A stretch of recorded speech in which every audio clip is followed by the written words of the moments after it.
savons que Dieu, dès longtemps, son projet à lui, il sait, je connais le projet que j'ai pour toi. Et le connaître là-bas, c'est un connaître d'expérimentation. C'est-à-dire que Dieu a expérimenté quelque chose. Dieu est venu dans ce monde, il a vécu à ta place. Il a marché comme toi, il a vécu comme toi. Et il est rentré, il a dit, il est possible que tu envoies Kabea là-bas. Pourquoi? Parce que j'ai expérimenté cette vie, je sais que Kabea va s'en sortir. Alors maintenant, le projet que Dieu a expérimenté, il est en sécurité que s'il est en Jésus-Christ. C'est comme ça que le plan initial de Dieu et le plan terminal de Dieu, l'alpha et l'oméga du processus de résorbement de Dieu, c'est Jésus-Christ. Dieu n'a jamais pensé au-delà de Jésus-Christ. Dieu n'a jamais pensé avant Jésus-Christ. C'est-à-dire que si ton destin parvient à la compréhension et commence à poser des actes, ces actes-là doivent être Jésus. Tu ne peux pas vivre en dehors de Christ. Dieu avait voulu dès le commencement que tu sois la personne de Christ. C'est comme ça que la Bible dit Dieu nous a prédestinés à être semblables à l'image de son Fils. C'est Romains chapitre 8 verset 29. L'exacte représentation de sa personne. Il ne dit pas que nous sommes l'image, il ne dit pas que nous ressemblons, il dit que nous sommes l'exacte représentation de sa personne.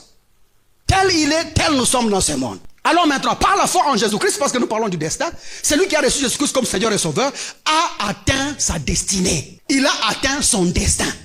Il a atteint sa destination. Recevoir Jésus-Christ, c'est parvenir au terminus. Recevoir Jésus-Christ, c'est être dans son destin. Alors maintenant, en ce moment-ci, ayant dit ces choses, il ne peut pas y avoir de combat de destinée. Tu ne peux pas te battre pour ta destinée. Tu ne peux pas batailler pour ton destin. Est-ce que nous le comprenons?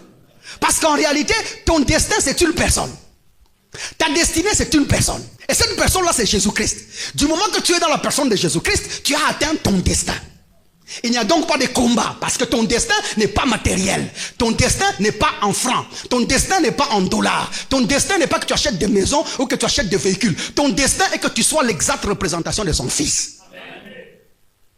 Et si tu atteins son destin, c'est-à-dire que tu ne te bats pas, parce qu'en réalité, tout celui qui combat ton destin ne te combat pas toi, mais il combat Jésus-Christ. En quoi est-ce que ce combat te regarde?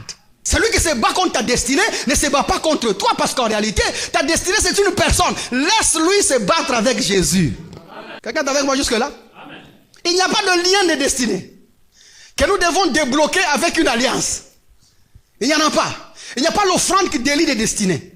Parce que faire une alliance qui dédie des destinées, c'est annuler l'alliance entre Dieu et son Fils. Parce que l'homme n'est pas en alliance avec Dieu. Nous sommes le produit de l'alliance entre Dieu et Jésus-Christ. Dieu quitte Dieu, devient chair. Il dit je t'appelle Père. Et l'autre dit je t'appelle Fils. Il dit je veux mourir pour eux. Il dit je serai là, te voir mourant pour eux. Et la Bible dit, il a fait du ciel son trône. Et la terre son marchepied. Le ciel qui est son trône était une promesse. Si tu veux parvenir t'asseoir sur son trône, il faut que tu passes par le marchepied. Et le marchepied sont des escaliers. Vous êtes avec moi jusque-là? Ce n'est pas que Jésus est sur le trône avec des longs pieds pour piétiner la terre. Non, non, ce n'est pas comme ça. Hé, bouge ton voisin, dit, ce n'est pas comme ça. Oh. Il a fait un trône pour Jésus-Christ. Il lui a dit, assis-toi à ma droite, jusqu'à ce que je fasse de tes ennemis ton marchepied. C'est comme ça que le ciel est son trône, la terre est son marchepied. Là où il doit démontrer les mérites de s'asseoir sur le trône, c'est sur la terre. C'est comme ça que le Fils trouvé en lui-même devait venir sur terre, mourir pour toi, monter à la croix, être enseveli 3 jours et 3 nuits, ressuscité, marcher dans le jardin, se présenter auprès du Père, rentrer te dire que Dieu t'a accepté, et ainsi accepter que lui maintenant soit en toi par son esprit. Vous voyez tout ça? Ce sont les étapes que Jésus doit faire sans toute forme d'égoïsme. Jésus doit accepter de partager le même trône avec toi. Parce qu'au ciel, il n'y a pas 1 milliard de trônes. Il n'y a pas 2, 3 trônes. Il n'y a qu'un seul trône. Sur le même trône où Jésus se trouve, c'est là que tu es. Amen.